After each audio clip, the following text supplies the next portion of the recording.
April 22, 2026. The hearing of the Committee on Justice is hereby called to order. The chair, right before us, it remains empty. At tila, sanay na po tayo sa tanawing iyan. Ngunit kahit bakante ang upuang iyan, even if that chair remains empty, this room is full of the people's questions. Napakaraming tanong. Mga tanong na sa kabila ng pag-iwas, hindi mawawala. Sa kabila ng pananahimik, hindi maglalaho. Mga tanong na kailanman ay hindi kayang takasan ng bakanteng upuan. All of them were present, ready to face this committee and stand by their complaints. But there was one thing we could not ignore. Something that was right in front of us. The empty chair of the Vice President. Wala po siya nitong nakaraan. Habang nandito ang mga nagrereklamo, ang tanging humarap sa atin ay isang bakanteng upuan. And yet, with or without the presence of the Vice President, with or without her cooperation, tuloy ang mandato ng komite. At may tanong din po ako. I will just paraphrase it into a manifestation since I'm not allowed to raise questions. I take it to mean na pag suspicious yung transaction, ibig bang sabihin na ito ay illegal na or unlawful na? Para kasing ganun lumalabas. Pag ito'y tinag na suspicious, agad-agad itong piniprejudge na as if it's an illegal or unlawful transaction. I want to be clarified on that, Madam Chair. That is a manifestation which does not require any answer. The Honorable Ko is recognized. May I ask, ma'am, why does it not require an answer? Because you are not a member of the Justice Committee and It therefore, was paraphrased, ma'am, into a manifestation. and that is why answer is not required. It is just a manifestation.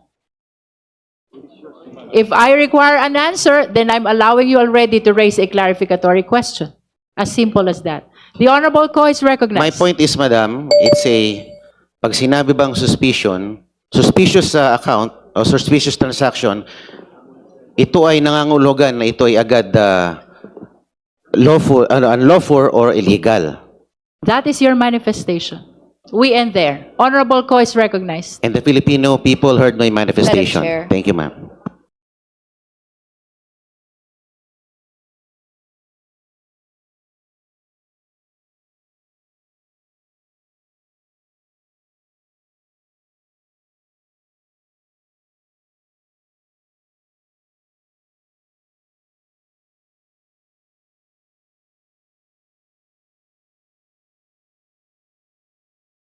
Trillanes IV, Pilipino, may sapat na gulang at naninirahan sa 42 Ninang Virginia Street, BF Homes, Barangay 169, Caloocan City, Philippines.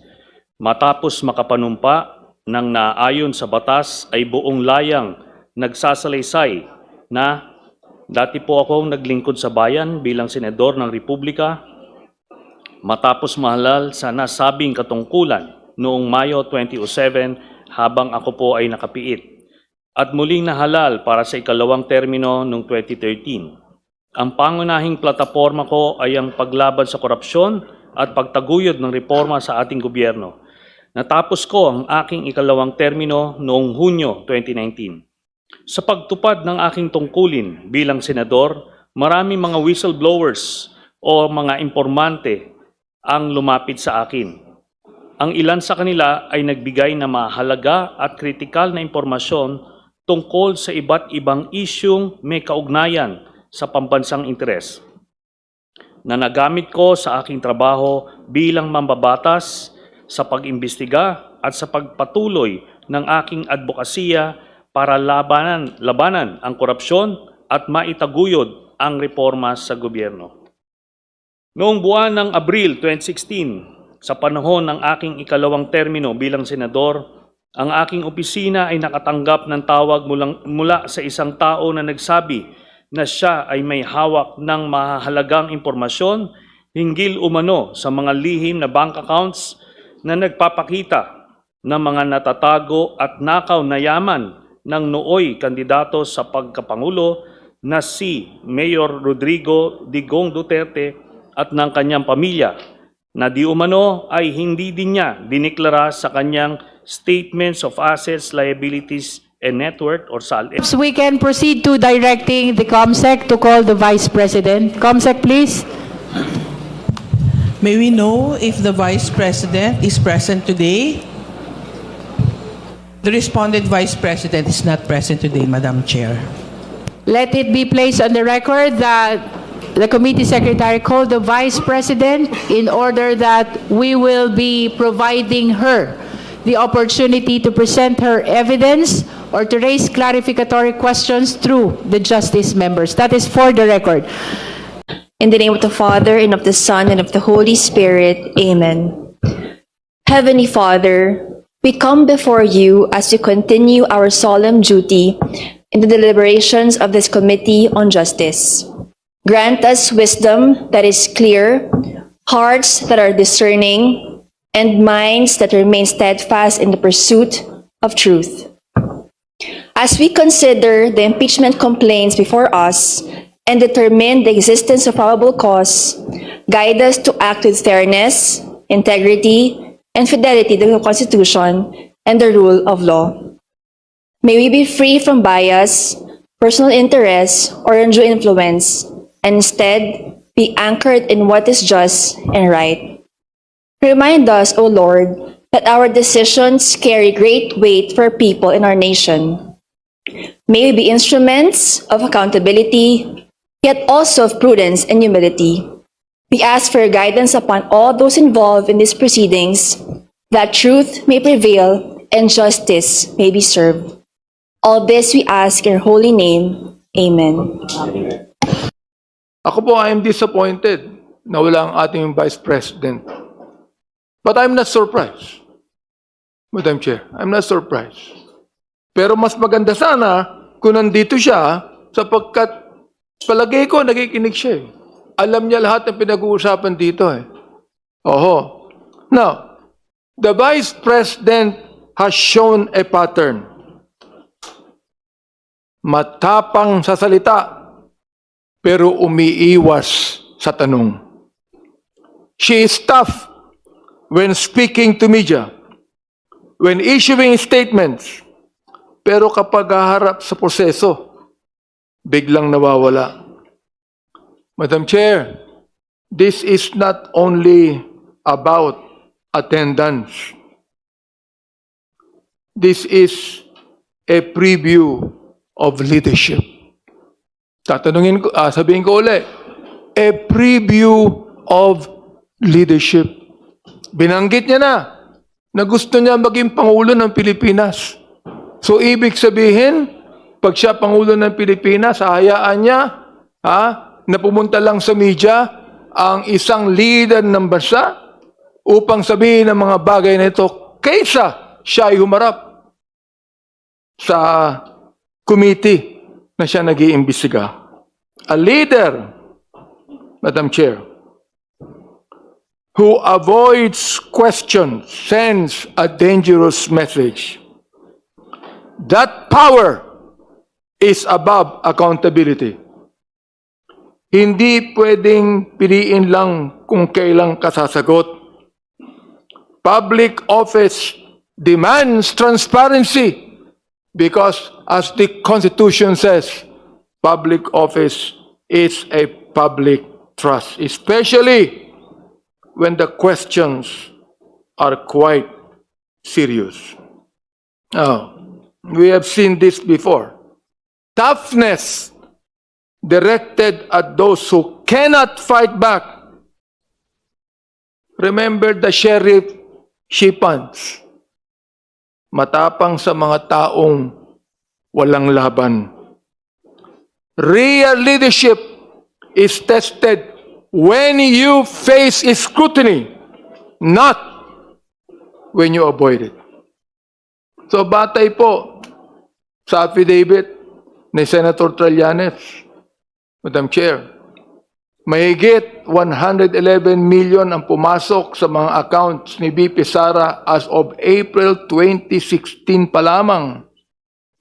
May mga summary of deposits din na nagpapakita ng mahigit na 2.4 billion pesos na dumaloy sa account nila, silang dalawa, ni dating Pangulong Duterte. Now, this is not political harassment. Oh, Madam Vice President, hindi po ito chismis. Ito ay mga bank records na sinasabing similar sa hawak ng AMLC. Kapag mali ang computation ng Senator Trillanes, sana pumunta po kayo rito, Madam Vice President, upang i-correct niyo kami. The simple life image, Madam Chair, sinasabi ninyo, Madam Vice President, na simple lamang ang buhay nyo. Pero ang dami niyong abogado. Oh. Pero paano naging simple ang buhay kung may daang-daang milyong pisong payout mula sa isang tao na iniuugnay sa droga at sa pogo? Transparency is a must, Madam Chair. Ang sabi nga po, sinabi ko na nung una kong manifestation dito, dalawang konstitusyon na pinapaniwalaan ko. Ang Konstitusyon ng Republika ng Pilipinas at ang Biblical Constitution na ang sabi, the truth shall set you free. Pero sa Kongreso, ang truth ay makikita lamang kung sasagot ka sa tanong. Oh, you are the second official of this land. Hindi pwedeng sa video ka lamang sumasagot habang kami rito ay naghahanap ng katotohanan. Madam Chairwoman, it is high time for Vice President Sara to face these allegations of ill-gotten and hidden wealth. Ill-gotten and hidden wealth. Ayaw kong maniwala sana rito. But if the Vice President will appear here and explain all of these allegations, then we will be able to find out the real truth of the matter. Show us your SALN. Explain the Sami Uy checks. And prove to the Filipino people na ang yaman ninyo, Madam President, Madam Vice President, ay galing sa pawis, hindi sa payout. Huwag po tayong magtago sa sayaw ng tinatawag nating confidentiality. Yan lamang po ang aking manifestation. Historical trend of transaction reports, a review of the AMLC database records show a total of 417 transactions amounting to approximately 3.92 billion from 2005 to 2026, reflecting substantial financial activity over a long period. Transaction activity was relatively limited in the earliest years, with only one transaction recorded in 2005, 540,000 before increasing significantly starting 2007 when transaction values surged to 208.15 million. Financial movements intensified between 2009 and 2013 with consistently high annual totals exceeding 400 million, including notable peaks in 2009, 704.93 million, 2010, 648.58 million, and 2011, 597.15 million. Activity gradually moderated from 2014 onward, with annual transaction values generated ranging between 40 million and 85 million, except for smaller movements in 2023, 4.78 million, and 2025, 1.06 million.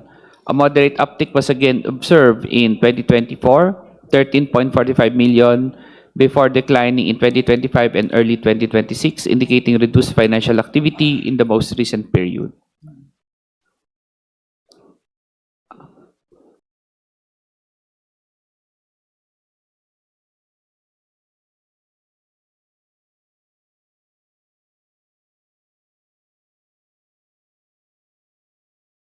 Ang grand total na nakuha ng Duterte family mula sa isang drug lord na si Sammy Uy ay 181,653,487.36. Ang kopya ng summary ng mga transaksyon sa bangko na nagpapakita ng mga payout ng kilalang drug lord na si Sammy Uy, kina Sara Duterte at sa mga malalapit na miyembro ng kanyang pamilya ay kalakip dito at ginawang bahagi ng salaysay na ito bilang Annex I. Sir, ano po mga ina-expect nating ma-present niyo po today? Sige, mamaya na lang. Kurangan mga please. Sige, sir. Sir, pasensya na po. Sir, mas marami bang pasabog ngayong kayong ilalabas? Marami.